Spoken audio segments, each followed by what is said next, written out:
I'm sitting here with Jason Duyck, a third-year law student who has been open about his opinions regarding the UWSA. So for the special general meeting held on October 30th, the UWSA chose to bring in the Canadian Federation of Students representative, Ashkan Hashemi. And this is kind of where you really first caught my attention, because you kind of called him out and questioned on what grounds did he have the authority to be running the meeting. Why did you choose to question that? Well, thanks for having me here, Jessica. So I questioned that specific issue, I guess, because I'd actually read the UWSA Constitution, and the UWSA Constitution, first of all, doesn't actually have anything about special general meetings in it. So I don't know what this meeting actually was. Assuming that the UWSA was following the rules for an annual general meeting, which it sort of seemed like that's what they were doing, the Constitution, which is sort of the supreme governing document of the UWSA, requires that the chair of that meeting be the chair of the student council. Now, obviously, because of the None of the Above campaign last year, we don't have a student council. And because we don't have a student council, we don't have a chair. So according to the Constitution, that Ashkan, who I'm assuming he's a great person, but he had no authority to be holding that meeting or to be chair of that meeting. So I found it just very strange that that meeting was happening at all. So is it something that you had thought about previously before attending the auditorium, or did you kind of think about it when you got there? Yeah, I had done some research. I had read, the UWSA Constitution, their old bylaws, and just out of, my own personal curiosity to see what was going on. So then how do you think that they could have conducted some kind of meeting or some kind of involvement with students if they weren't supposed to be holding it that way? That's what I find really frustrating, I guess, and I can understand the frustration going through the people who are currently at the UWSA, because they couldn't have actually held a meeting in authority with their constitution and with their own bylaws. I don't know of any method where they could have held that meeting, and I don't know of a way to get your student governments to just overrule your constitution in the course of the meeting. So I really don't know. Well, you seem to have a very strong understanding of the laws that the UWSA has.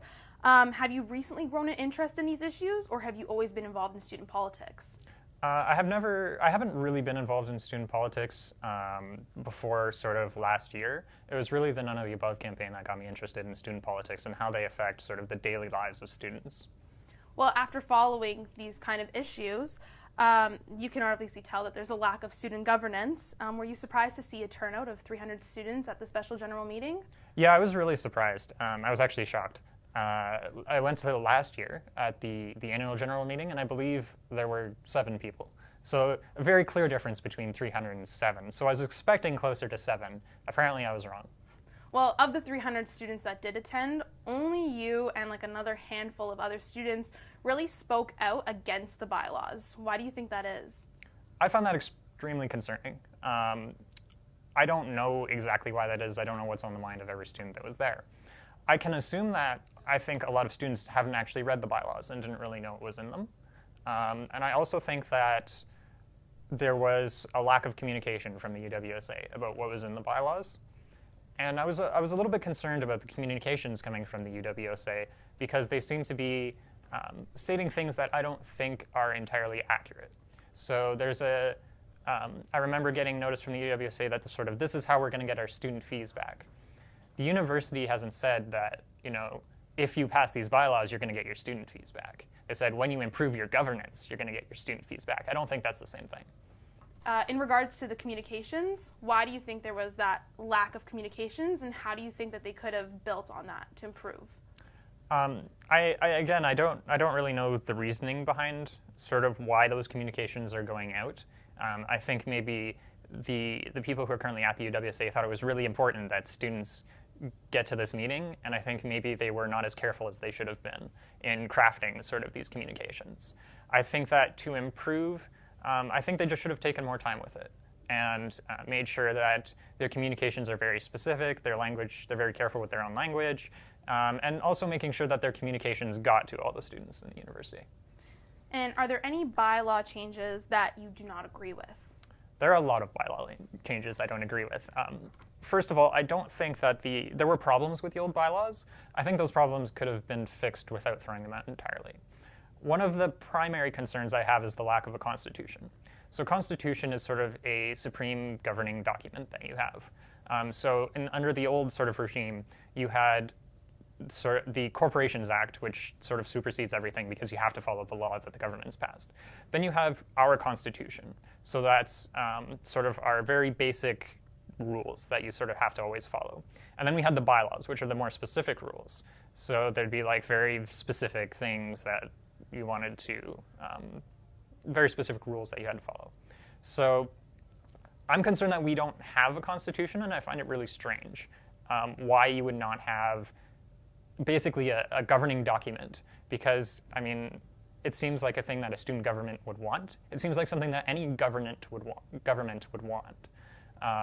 So the explanation I've gotten for the reason that there is no constitution is that the Corporations Act doesn't recognize the Constitution.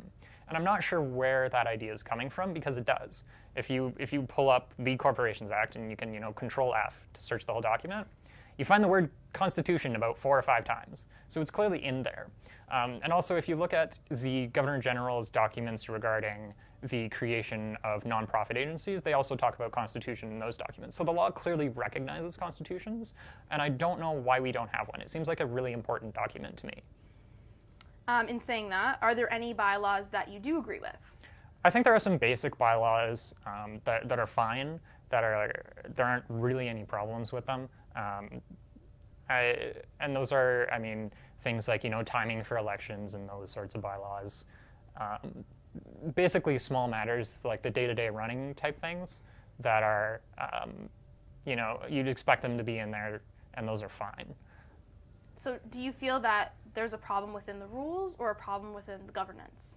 I think that, I think there is a problem with the current rules, and I think there are things that need to be fixed by making sort of changes and ensuring that the rules are in line with the Corporations Act before anything else.